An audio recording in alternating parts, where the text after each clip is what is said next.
தமிழ்நாடு அரசு போக்குவரத்து கழகத்தில் வேலை பெறுவதற்காக செந்தில் பாலாஜியிடம் பணம் கொடுத்து ஏமாந்தவர்களில் ஒருவரான வித்யாகுமார் என்பவர் சட்டவிரோத பண பரிமாற்ற வழக்கில் செந்தில் பாலாஜிக்கு பிணை வழங்கப்பட்டதை எதிர்த்தும் உடனடியாக பிணையை ரத்து செய்ய கோரியும் தொடர்ந்த வழக்கு உச்சநீதிமன்றத்தில் நீதியரசர் ஓகா தலைமையிலான அமர்வின் முன்பு இன்று விசாரணைக்கு வந்தது.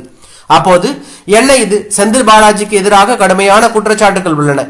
அவர் நேரடியாக அமைச்சராக்கப்பட்டிருக்கிறார். இது நிறுத்தப்பட வேண்டும். அவர் அமைச்சராக்கப்பட்டதால் வழக்கின் சாட்சிகள் கடுமையான அழுத்தத்திற்கு உள்ளாக்கப்படுவார்கள் என்ற பொதுமக்களின் அச்சம் நியாயமாக்கப்படும் என்று தமிழக அரசின் சார்பில் நேர் நின்ற வழக்கறிஞர் சித்தார்த்தாவை பார்த்து கேள்வி எழுப்பியுள்ளது பரபரப்பை ஏற்படுத்தியுள்ளது. இந்த நிலையில் விரைவில் அவர் அமைச்சர் பதவியிலிருந்து நீக்கப்படலாம் என்கின்ற தகவலும் வெளியாகி அரசியல் வட்டாரத்தில் பெரும் பரபரப்பையும் அதிர்ச்சியும் ஏற்படுத்தியுள்ளது.